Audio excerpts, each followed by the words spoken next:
Okay, good morning, everybody, and thank you, Louisa, for that introduction. I'm not going to keep you too long. I just wanted to kind of set some of the scene before you start to hear from the experts. For me, as the HS2 Minister, one of my favourite parts of the job is actually attending events like this across the country and setting out the huge opportunities that HS2 present to businesses across the UK.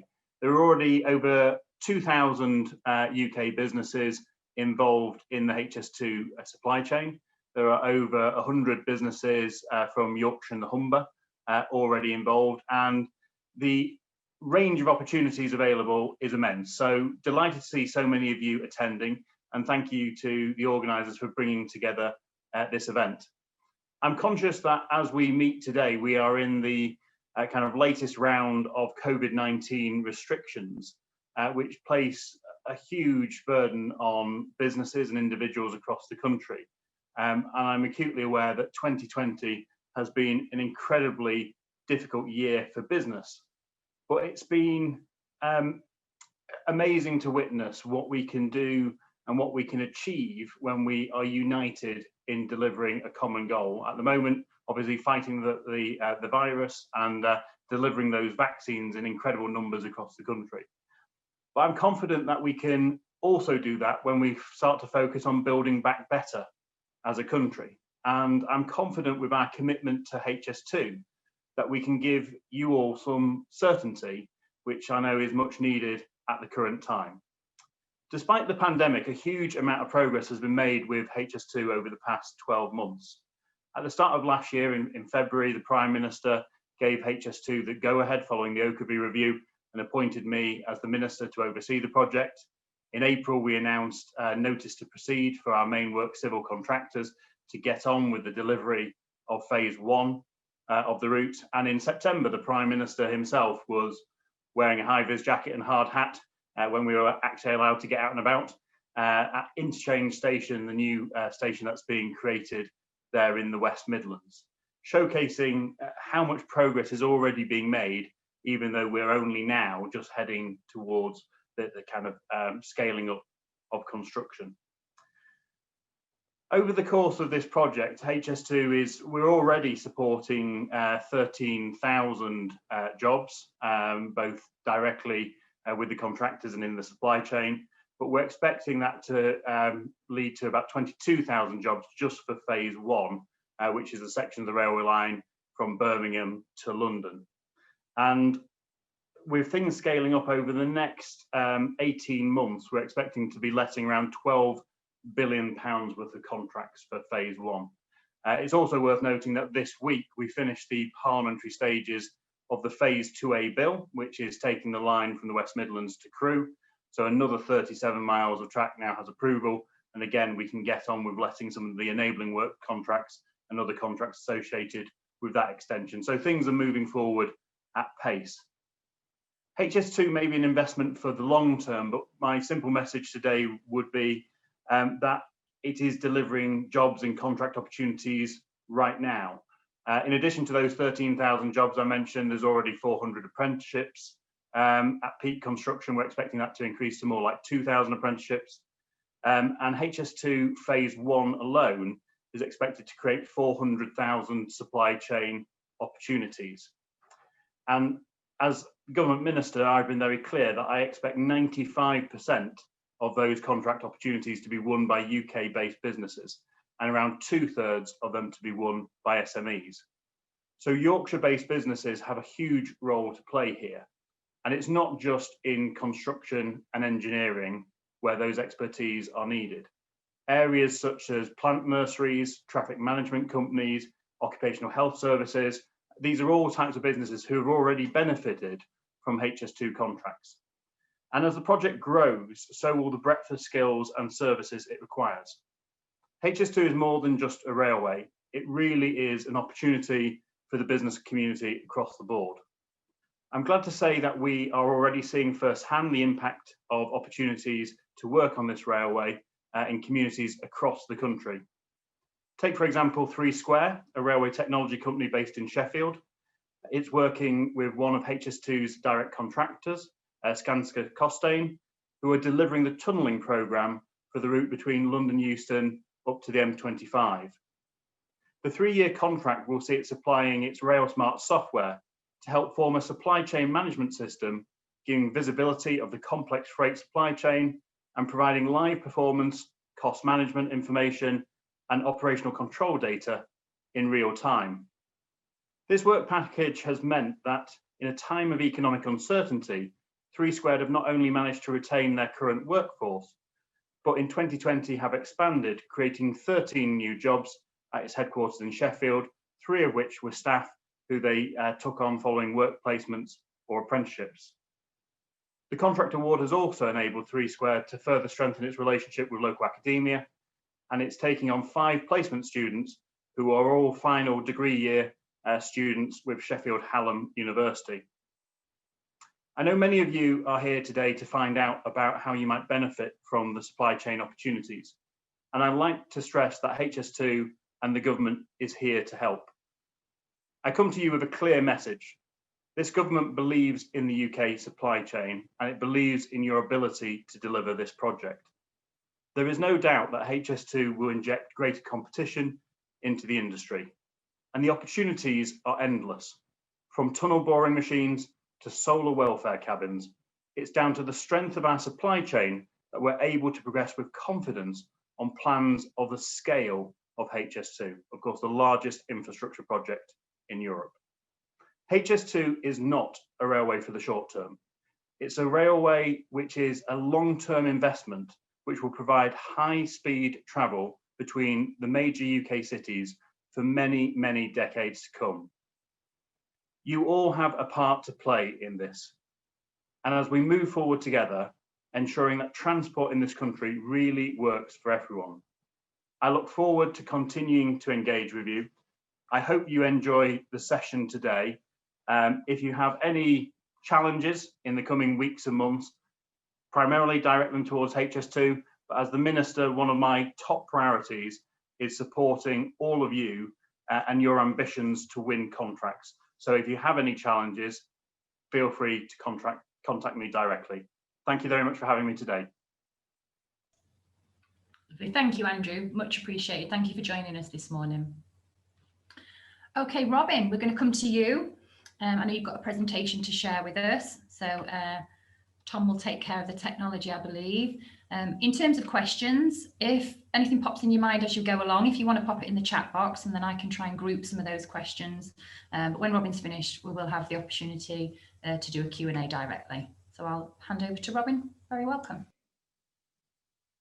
Thank you, Lou, and very good morning, everyone. Hope you can all hear me okay and see the slides okay.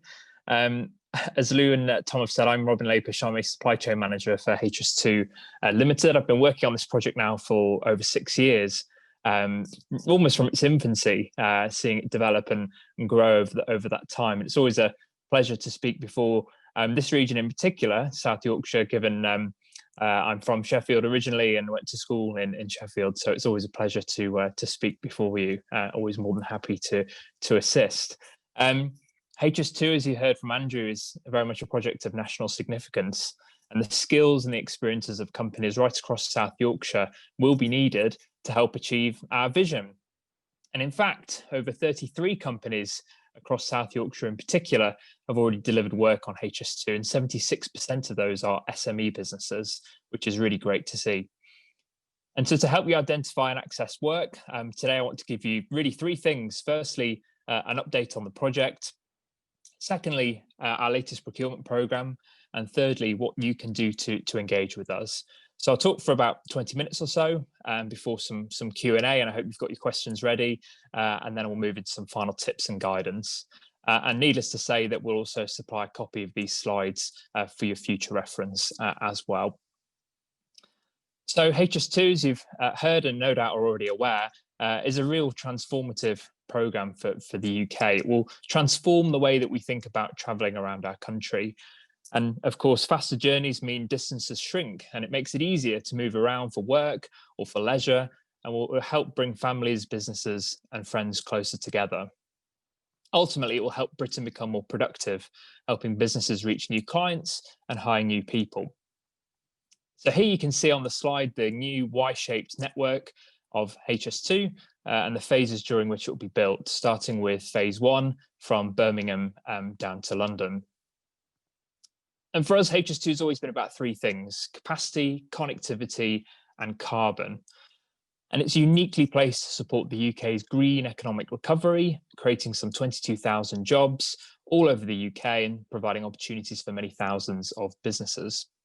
And for me personally, big, bold investments like HS2 really help signal a renewed confidence and ambition for this country, for the UK, and how it finds its place in the world on the global stage as well. So it's really important that we're making these investments now, which can really showcase the best of our talents across the UK. So moving on, where are we at today? Well, we're now constructing phase 1, with Friday the 4th of September 2020 marking the official start of main construction following 3 years of preparatory works. Phase 1, we have 250 active work sites with a huge range of work underway. Services will begin running on this section of the route between London Old Oak Common and Birmingham between 2029 and 2033, and then from London Euston thereafter. Phase 2A, which is the purple section on the map there, as Andrew said, extra 36 miles of route. The hybrid bill is nearing the end of its parliamentary process, and we hope to achieve what's called royal assent very soon, where that bill will become an act of parliament and in effect give us our planning permission to move forward with the procurements for that section of the line. And we intend to align the opening of phase 2A with that of phase 1. Phase 2B, well, that continues the route from Crewe to the northwest and towards Leeds via the East Midlands and through South Yorkshire, of course. And we're working closely with the National Infrastructure Commission on an integrated rail plan to ensure that phase 2B will be fully integrated with the other programmes such as High Speed North and Midlands Connect. And whilst work on that is underway, the government has asked us to prepare a hybrid bill for the section between Crewe and Manchester on the western leg. So as you can see, we're continuing to ramp up as we go into 2021.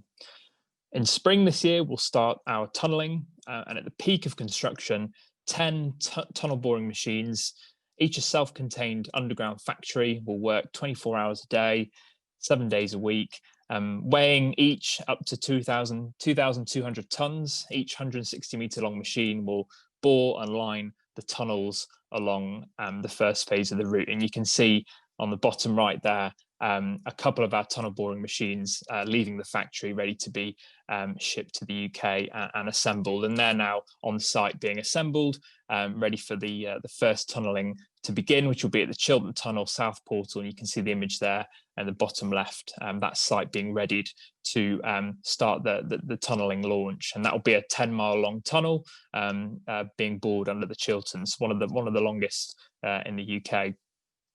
A huge volume of earthworks will also start this year as well.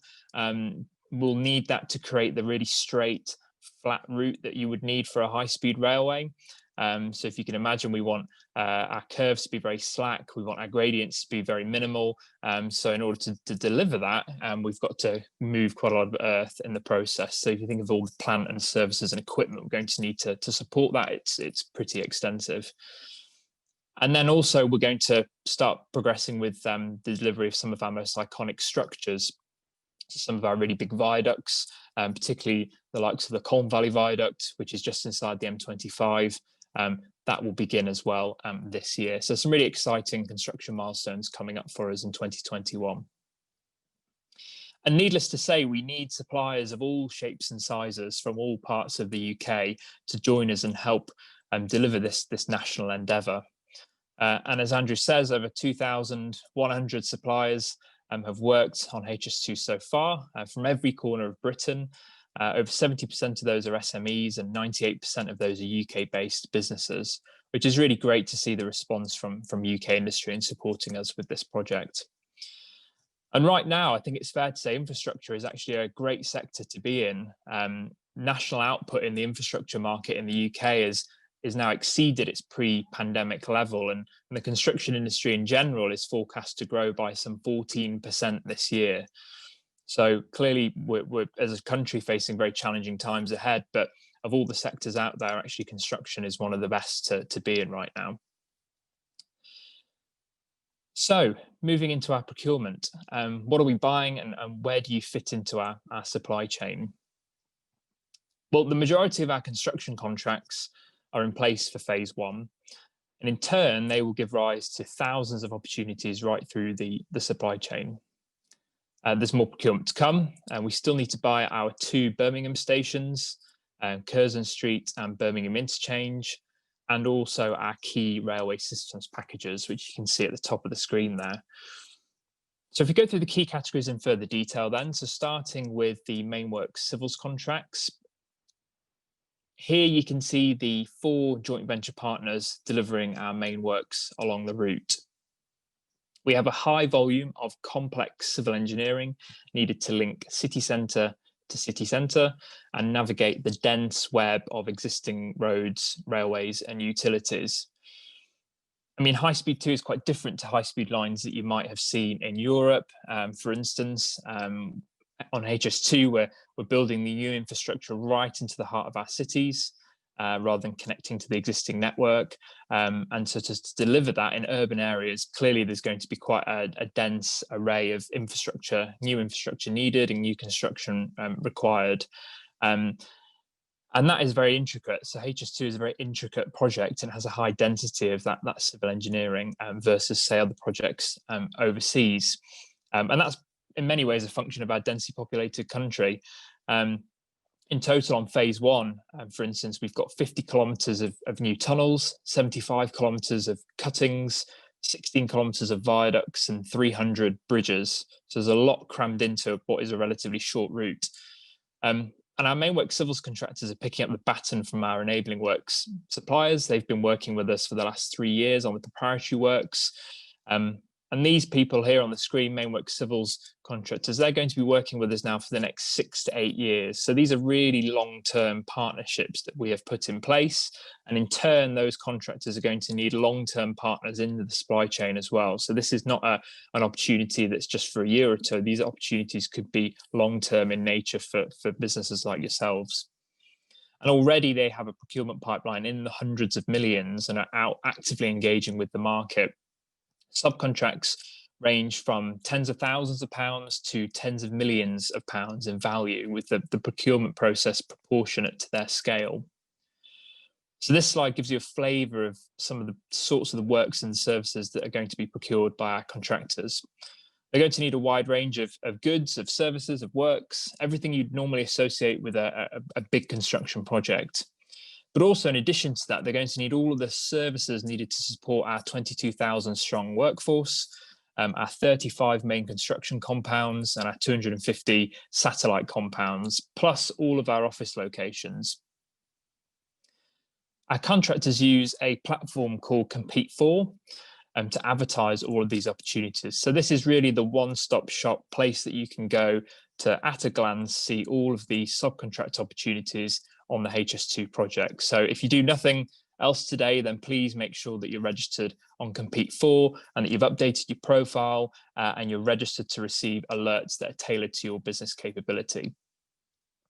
These contractors are procuring on a best value basis, echoing very much our approach as HS2.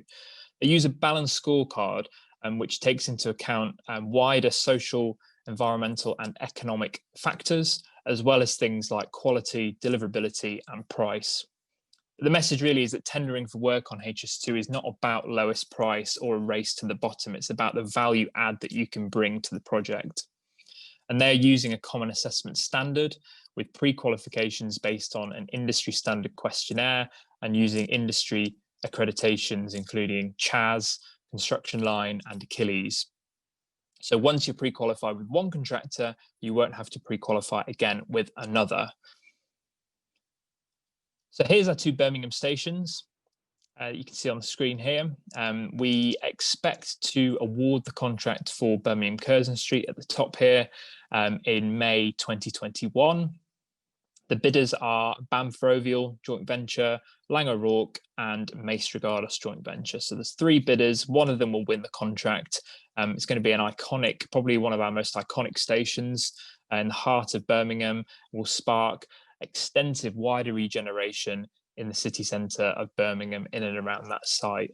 And if you ever travel into Birmingham New Street, you'll go past the site on the train as you go into New Street Station. It's a huge site, a huge potential for regeneration around it. So a really exciting one for the project. And we're also going to commence shortly the procurement for Birmingham Interchange as well. That's next to the NEC and Birmingham Airport. As part of that, we're also going to be building a automated people mover, so an airport style people mover, which will link our station with the NEC and with Birmingham Airport as well.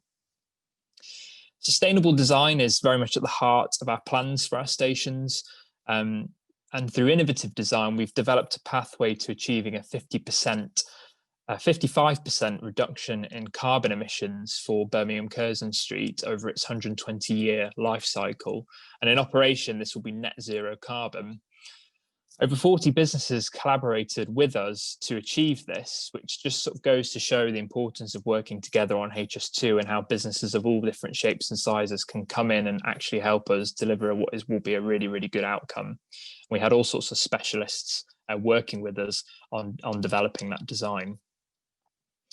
Let's not forget, we've already got contracts in place for our 2 London stations, Old Oak Common in West London and London Euston in the heart of London. And these contractors, Balfour Beatty,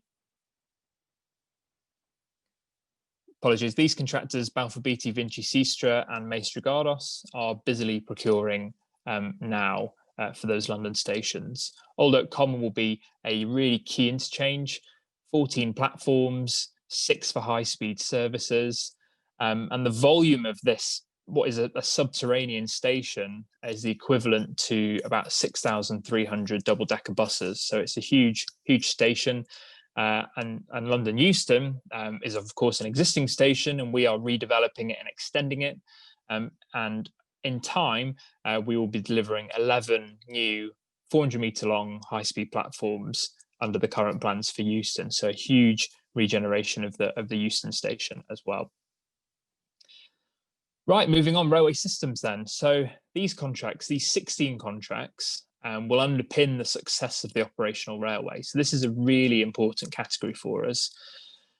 The railway systems, it's fair to say, must be integrated, they must be reliable, they must offer value for money with built-in safety and flexibility that maximises the benefits of rapidly evolving technology. So this is where it gets really exciting. And these contracts generally will cover the design, installation, testing and commissioning with technical support wrapped into many of them as well. We've started procurement on the majority of these, over £3 billion worth, and contract award for these packages is expected in 2022. So if you're not involved in these direct procurements and tendering, then there will be opportunities arising from 2022 onwards as these contractors start to go out to market to procure the support and the specialist support that they need to support them. Next out the blocks for HS2 in terms of our procurements will be the competition for our rolling stock depot at Washwood Heath in Birmingham.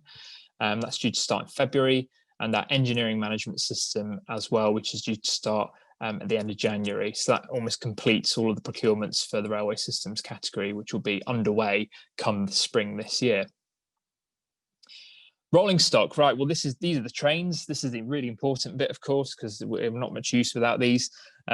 We expect to award this contract for the first 54 high-speed trains for the railway in spring this year.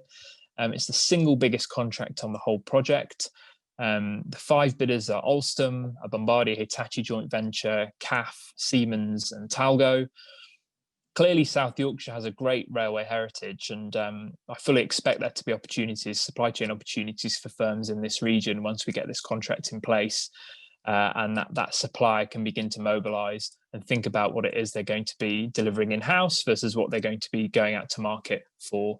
And that could be a whole range of things around the interior fit out of the trains, the ventilation, air conditioning systems, braking, special components, wiring, etc., etc.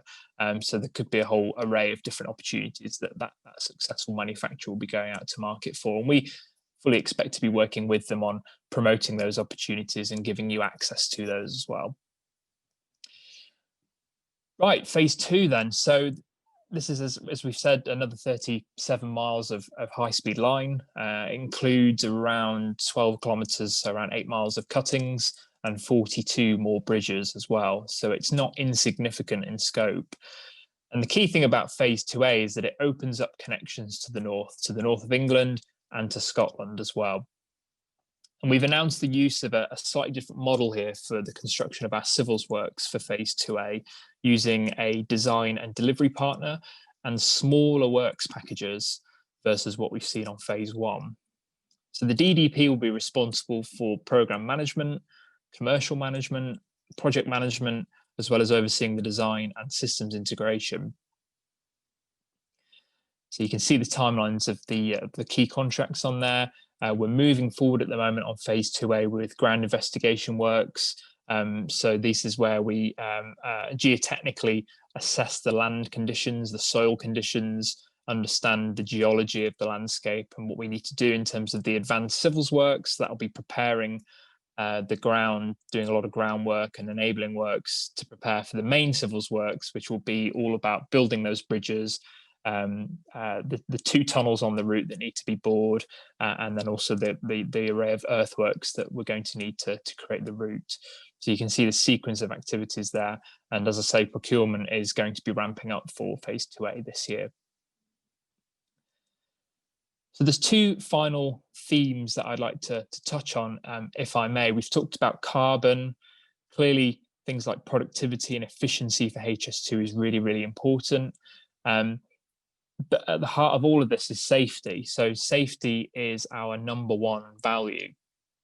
We expect everyone in the supply chain to live and breathe our approach to health, safety, and well-being, irrespective of your role and the size of your business. And that's taking into account aspects across our workforce. Clearly, we're a construction project. We have a large workforce. We need to look after them. But also the public that we're interacting with, our neighbours.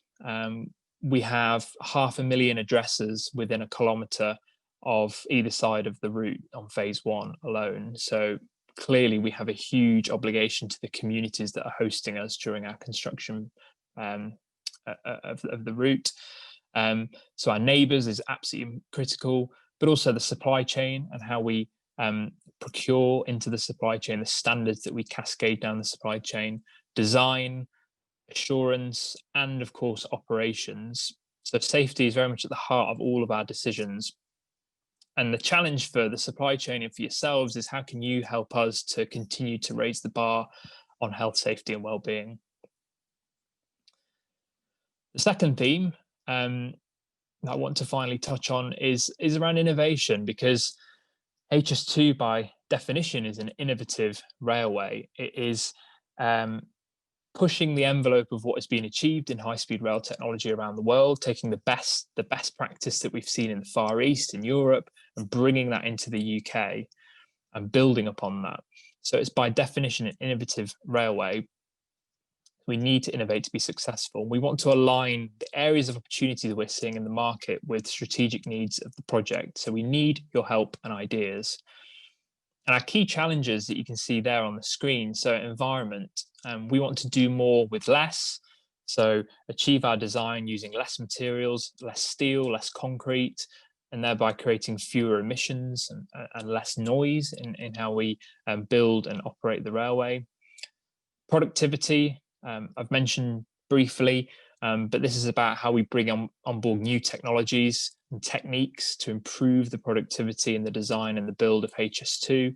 Ideally, we want fewer people on site, and we want to be doing more in a controlled environment, remote from site, so supporting off-site manufacture and off-site construction using modular building techniques, and that can have a huge range of quality and safety benefits. It also creates and sustains jobs in different parts of the UK that are remote from the route.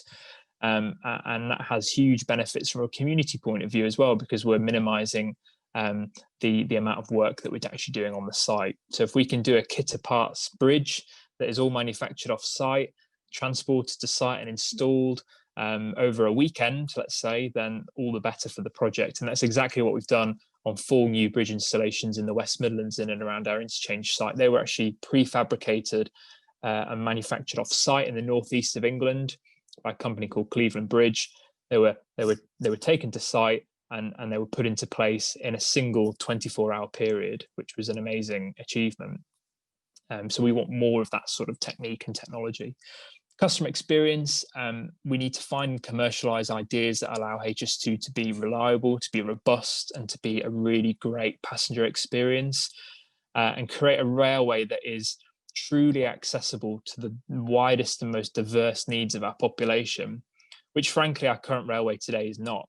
There's too many barriers to access and too many barriers to entry of people that might have hidden disabilities, people that might have anxieties about traveling, and we need to remove all of those as much as possible through our design and make HS2 truly a railway that everyone can access and benefit from.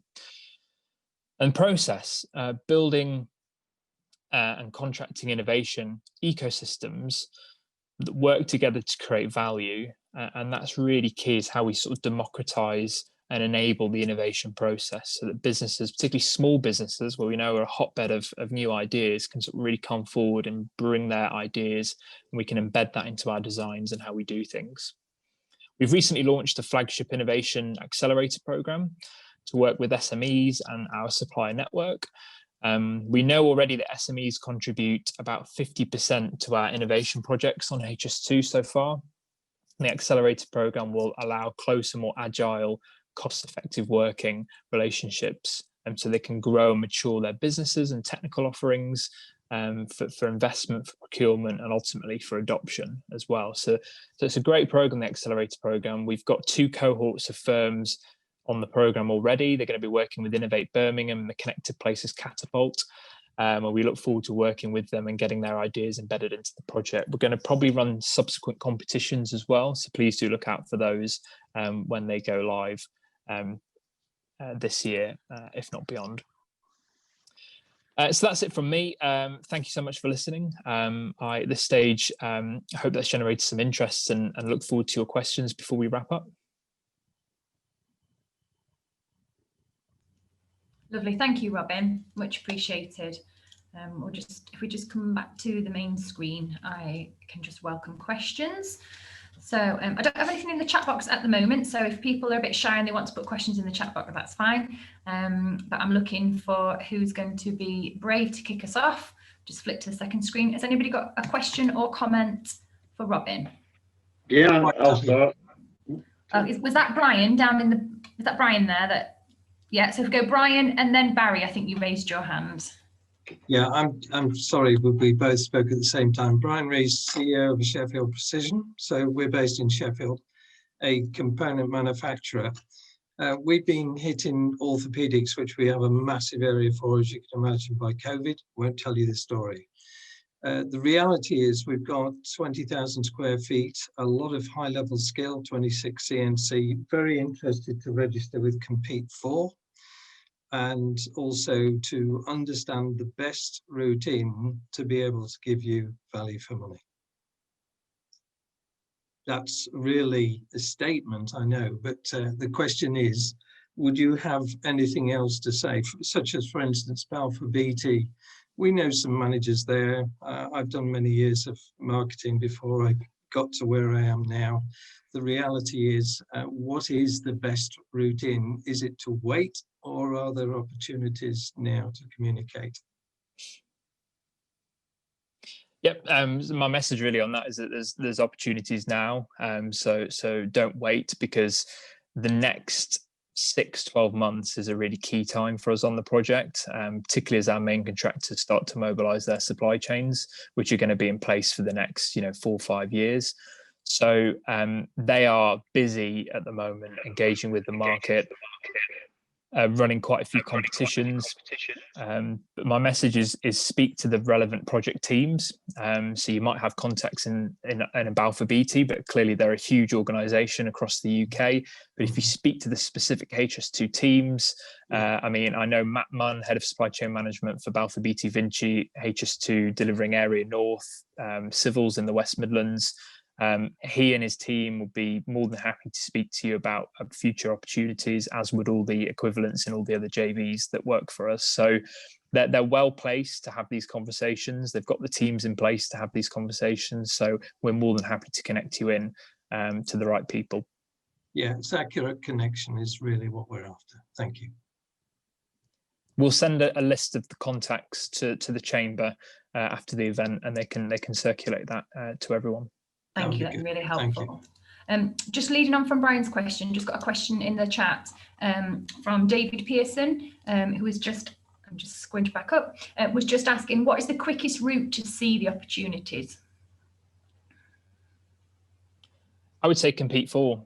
So if you go on competefor.com/HS2, you'll see the HS2 landing page. You can click view all opportunities, and that gives you a single list of all the subcontract opportunities on HS2 being procured by all of our suppliers. So for subcontract opportunities in the supply chain, Compete For is the place to go. You can also look at our website, where you'll see all the procurements that we as the end client HS2 Limited are buying as well. It's smaller in number than what will be procured through the supply chain. It's almost like a pyramid effect, if you like. But you can view those direct procurements, the status of those, the awarded contractors, the bidding contractors. It's all transparently published on our website. So if you go on hs2.org.uk, click supply chain in the top right hand corner, and you'll see all the guidance, all the contracts information on there. Thank you, Robin. That's with regards to the subcontractors. Just a question we've had with regards to the main contractors, so Vinci, Skanska, etc. Will they be measured on the use of local SMEs to deliver the subcontract packages? Well, it's something we monitor. So we get the data. We get the data from the likes of Compete For, but also by the fact that we have transparency and visibility of their supply chains. So we can see who is appearing in the supply chain. We have a central database that we use to monitor all of that. We have a general expectation that across the project, 60% of contract opportunities will go to SMEs. That's based on data from previous similar projects like the Olympics, like Crossrail, so other similar public capital projects. So we think that we can achieve at least 60%. So far, as I say, we're up to about 72%. So we're exceeding that at the moment, which is great. And the challenge is, of course, maintaining that as we go forward. So it's something we work actively with the contractors on, and they are committed to maximising the opportunities for SMEs. There's no doubt, and they spend a lot of time, promoting those opportunities and running their own events and networking, etc. So the message is try and get involved in as much of that as possible. Thank you, Barry. You had a question originally. I'll just come to you, and then I'll go back to the chat box. Hey, thanks. Yeah, hi, Barry Kennedy at Unipub Rail. It was really around the kind of support for UK manufacturing rather than construction. The concern I have looking ahead is that things like the overhead catenary system, the signalling systems, etc., will mainly be bid by kind of European companies, the Siemens, the Alstoms of the world. And although it might be UK labour installing it, the concern is the kind of manufacturing of all the components, the kit, might be done in all of their factories in the relevant country, shipped over here for us just to install it. Is there any kind of push on those companies who are bidding those items to say, what about the prefabrication or even the manufacture, etc., in this country for some of that kind of kit? So those two contracts, overhead catenary and the signalling system, we are due to shortlist the tenderers, the bidders that we're going to invite to tender. So that will go on our website in a month or so's time. So you'll be able to see those suppliers that are going to be invited to tender, so those that have successfully pre-qualified with us. We also will publish a contact detail for each of those bidders as well, so that companies can get in touch with them directly and understand what their strategy is looking like and how they can support through that bid process. As part of that tender, we insert a supply chain management question, which really looks to mirror a lot of what HS2 does. So they all need to put in their approach to supply chain management in terms of how they're going to engage with and maximize opportunities for the likes of SMEs, how they're going to procure, how they're going to drive performance and develop the supply chain. So as part of that, we expect to see, good plans in terms of how they're actually going to engage with that supply chain. We don't set targets around UK, non-UK, etc., because we can't. And actually, we want the best supplier for the job and the best subcontractors for the job. But certainly, we want to be doing as much in the UK as possible.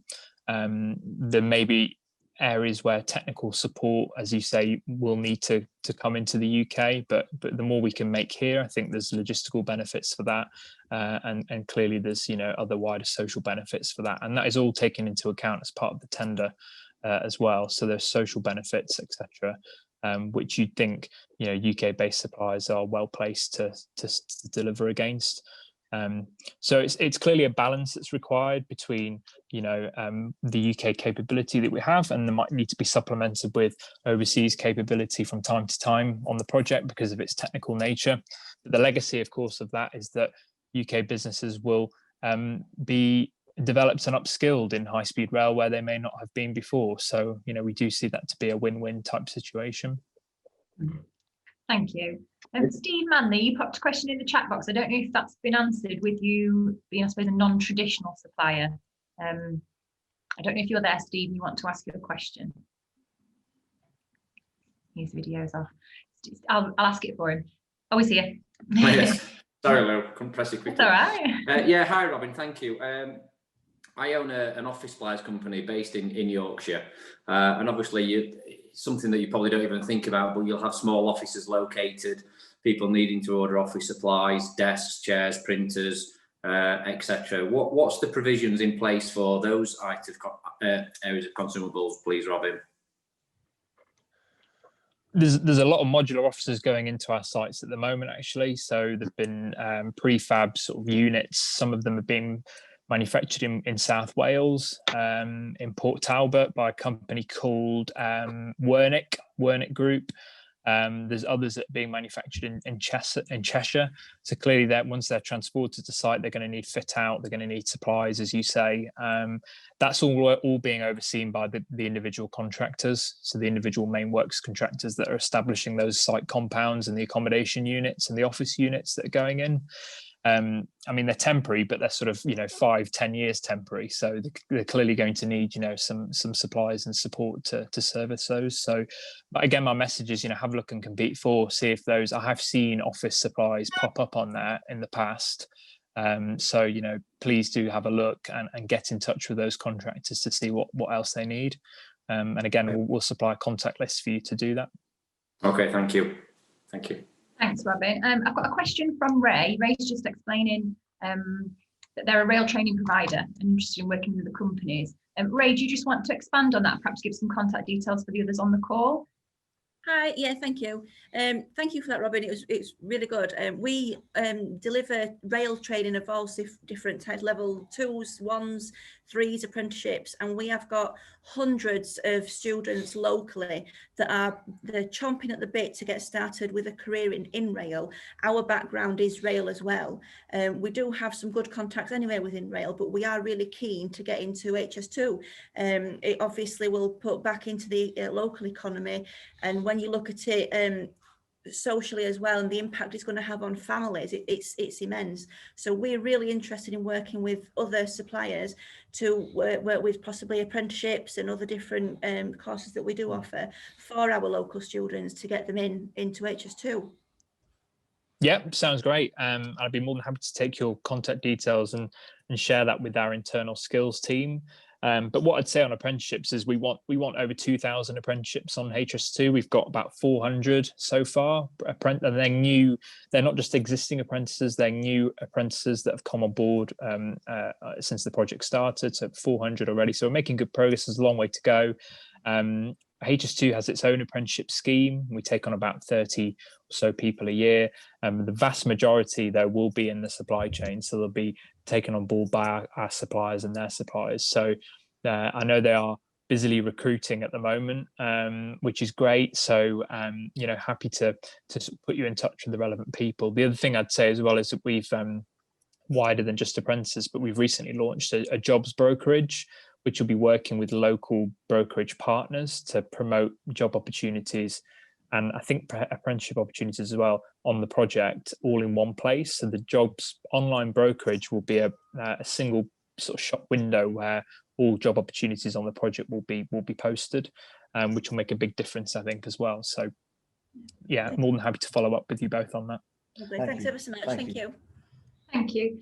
Robin, question from David. Can you ask if Robin thinks the route will be built to Leeds, please? What's his feeling? I mean, I'm not close to that at all, I'm afraid. I mean, I mentioned in the presentation that there's an integrated rail plan due to be published by the government in the next month or two, I believe. I think it was originally going to be the end of 2020. I think it's early part of 2021. That might give a bit more clarity around the plans for the eastern leg of Phase 2B to Leeds. It's, you know, clearly our ambition and intention to build the whole Y-shaped network, but we await to receive, you know, further instructions really from government on that. Thanks, Robin. Just a couple of questions where people have said it's quite a specific question, maybe not of interest to other participants. So are we happy to share your details for them to be able to pick that up with you offline? Yeah, of course. Okay, so just coming back to the screen, we've got 5 minutes left. So just any other questions? I'm just seeing on screen 1, anybody raising their hand on screen 1? And then I'll just flick to screen 2. Any further questions from screen 2? Okay, that's fine. Dan, I just come to you. Yeah, thanks, Dan. Just from your perspective.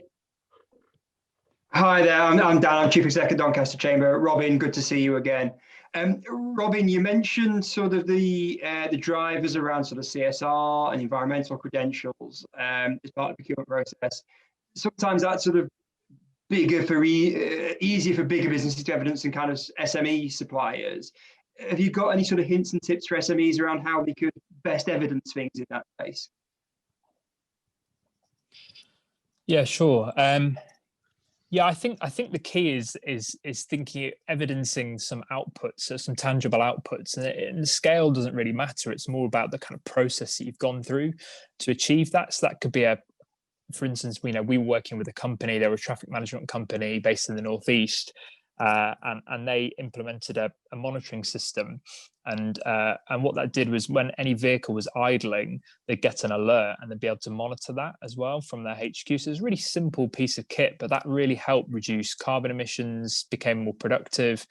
And that was a great way of them evidencing in their tender that they'd actually, implemented some really simple innovation to help monitor engine idling and reduce carbon emissions. So things like that are really great ways of evidencing in your tender your ability to do that and to drive that kind of good skills, environmental outputs.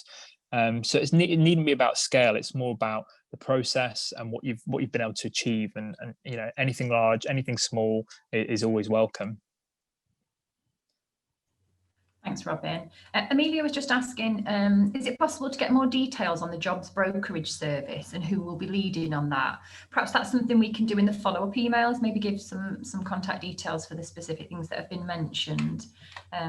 Yeah. Okay, so I'll just, final call, any last questions or comments before we move on to next steps? Let me just check I'm not missing anybody on the second screen. Okay.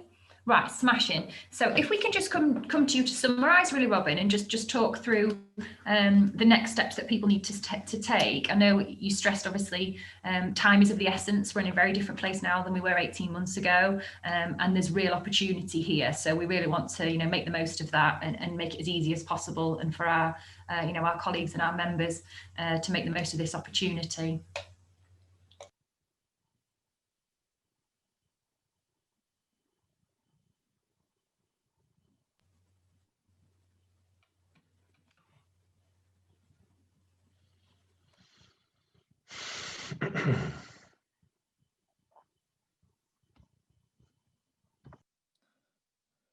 Okay, Lou, so shall I just wrap up with a few final thoughts? That would be smashing. Yeah, thank you, Robin. Sound like Jerry Springer saying final thoughts. That's a blast from the past. So just two final slides from myself, if I may, and sort of some of the questions have touched on some of this, and Dan's most recent one as well on environment and skills. And it's really how you can sort of put your best foot forward to, you know, maximize your chances of winning work. And it really does come down to, you know, these tendering processes and how you as suppliers can really sort of evidence your best capabilities. Because, you know, a public works project like HS2, it really does come down to what you put on that piece of paper that gets submitted, because we can't take into account, you know, other past relationships or where we may have known you in the past or before. It really does come down to that really objective and assessment of your bid. So what I'd say first and foremost is understand HS2's vision, its values, strategic goals are really important. Our values of leadership, integrity, respect, and safety, and they are really the kind of golden threads that run through everything. Our strategic goals all around environment, sustainability, passenger experience, communities, health and safety. Take the time to look through that and look through our supply guide. It's really not a tick box. We want you to really get under the skin of these and help us deliver them ultimately. Register with the right online portals. So I've mentioned Compete For. There's also a government portal called Contracts Finder where you can see all the HS2 direct procurements as well. And when an opportunity does arise, you know, please take immediate action. Often the windows can be quite small depending on the value. You know, a procurement process might be 6-8 weeks end to end. Some of the bigger value ones might be a year, but, you know, the point is that you've got to be, you know, rapid in your response. Have those policies in place before the procurement starts. So your health and safety, equality, diversity, inclusion, quality, environmental. We don't want these to be onerous, you know, but you do need to have a sort of prerequisite, you know, a range of policies, and importantly, you know, think about how you've brought those policies to life and try and evidence some positive outcomes. So, you know, you might have an equality policy, but what have you really done with it? Have you started, you know, workplace monitoring on diversity, on, you know, protected characteristics of the people you employ? Have you considered things like flexible working? How are you helping working mums or people coming back from maternity leave get back into work? So things like that. Think about what you might be doing, because actually a lot of it you might be doing already. You just might not be aware, or you might not be evidencing it.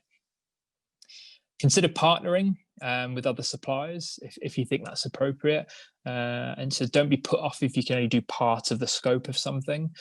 So consider teaming up to provide a more compelling proposal. And actually our contractors really like that. They like when suppliers come together and they can pitch a unified proposition instead of sort of a drip feed of different types of products or proposals. So that kind of cooperate rather than compete type mantra is important. Of course, weigh up your decision to bid. You know, carefully look at the evaluation criteria. Can you meet the requirements? What's the competition likely to be? Have you got the time and resources to submit a strong bid? You know, understand the specific requirements and be true to your core competencies ultimately as well. So, you know, be quite strategic in your decisions and what you go for.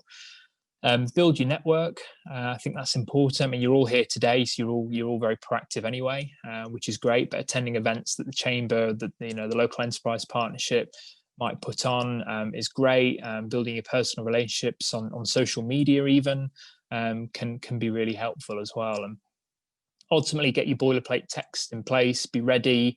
And don't be modest, you know, shout about your achievements and make sure that all goes down on the paper so that we can and our contractors can properly assess it.